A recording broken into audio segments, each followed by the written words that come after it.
जय श्री राम भक्तों। दोस्तों, कथा बहुत ही सुंदर है।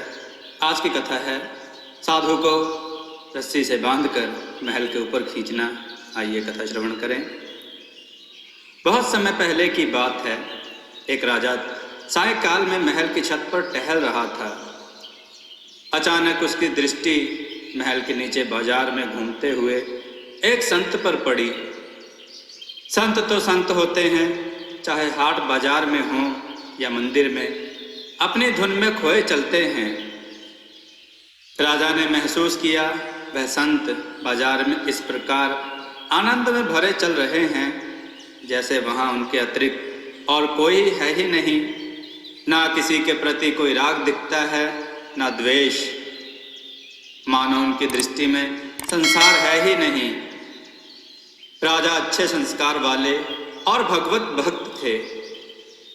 संत की यह मस्ती इतनी भा गई कि तत्काल उनसे मिलने को व्याकुल हो गए।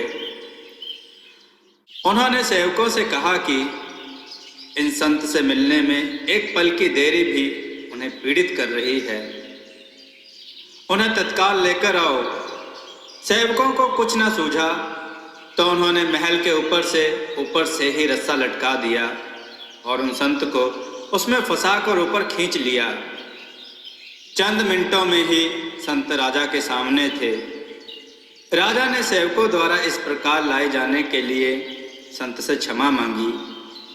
संत ने सहज भाव में क्षमा कर दिया और पूछा, ऐसे क्या शीघ्रता आन पड़ी महाराज, जो रस्से से ही खिंचवा लिया?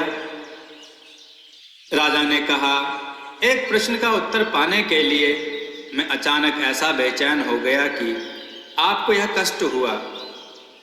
संत मुस्कुराए और बोले, ऐसे व्याकुलता थी अर्थात कोई गूढ़ प्रश्न है, बताइए क्या है प्रश्न? राजा ने कहा, प्रश्न यह है कि भगवान शीघ्र कैसे मिलें? मुझे लगता है कि आप ही इसका उत्तर देकर मुझे संतुष्ट कर सकते हैं, कृपया मार्ग दिखाएं। संत ने कहा, राजन, इस प्रश्न का उत्तर तो तुम भली भांति जानते ही हो, बस समझ नहीं पा रहे। दृष्टि बड़ी करके सोचो, तुम्हें पल भर में उत्तर मिल जाएगा। राजा ने कहा, यदि मैं सचमुच इस प्रश्न का उत्तर जान रहा होता तो मैं इतना व्याकुल क्यों होता और आपको ऐसा कष्ट कैसे देता? मैं व्यग्र हूँ, आप संत हैं, सबको उचित राह बताते हैं। मुझे भी मार्ग दिखाएं, मेरी बुद्धि के बंद दरवाजे खोलें और इसका उत्तर देकर मेरे जिज्ञासा शांत करें। राजा एक प्रकार से गिड़गिड़ा रहा था और संत चुपचाप सुन रहे थे, जैसे उन्हें उस पर दया ही नहीं आ रही हो। फिर बोल पड़े, सुनो अपने उलझन का उत्तर। संत बोले, सुनो, यदि मेरे मन में तुमसे मिलने का विचार आता तो कई अड़चने आती और बहुत देर भी लग जाती। मैं आता, तुम्हारे दरबारियों को सूचित करता, वे तुम तक संदेश लेकर जाते। तुम यदि फुर्सत में होते हम मिल पाते और कोई जरूरी नहीं था कि हमारा मिलन संभव ही हो पाता। परंतु जब तुम्हारे मन में मुझसे मिलने का विचार इतना प्रबल रूप ले आया तो सोचो कितनी देर लगी मिलने में। तुमने मुझे अपने सामने प्रस्तुत कर देने के पूरे प्रयास किए। इसका परिणाम यह रहा कि घड़ी भर से कम समय में तुमने मुझे प्राप्त कर लिया। हे राजन, इसी प्रकार यदि भगवान के मन में विचार आ जाए कि आज मैं भक्त से मिलकर आता हूँ, तो फिर उनके लिए इस कार्य में देर कितनी लगेगी? वह तो पलक झपकने से भी कम समय में संसार के किसी कोने में उपस्थित हो सकते हैं। तो हम भगवान को खोजें, उससे उचित नहीं कि भगवान ही हमें खोजते आ जाएं। राजा यह सुनकर विस्मय में पड़ गया। भगवान क्यों खोजते आने लगे मनुष्य को? ऐसा भी कहीं होता है भला? लगता है संत महाराज आज आपे में नहीं हैं। फिर भी राजा ने धैर्य नहीं छोड़ा और प्रश्न किया। राजा ने पूछा, परंतु भगवान के मन में हमसे मिलने का विचार आए तो कैसे आए और क्यों आए?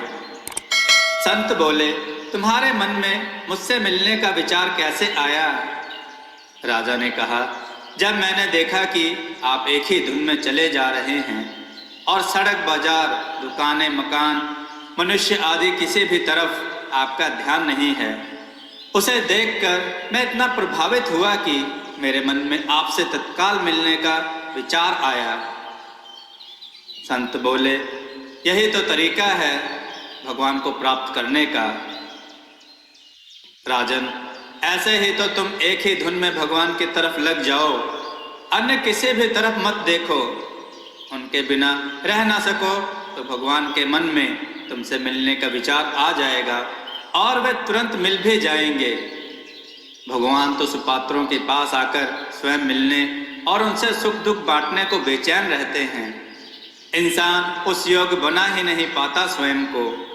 उस संत ने थोड़े शब्दों में सारे भक्ति भाव का निचोड़ निकाल कर रख दिया। जिसने सृष्टि बनाई वह क्या अकेलापन महसूस नहीं कर लेगा जब इसी सृष्टि को भूलने वाला कोई ऐसा ना मिले जो उनसे उनकी रचना की चर्चा कर सके।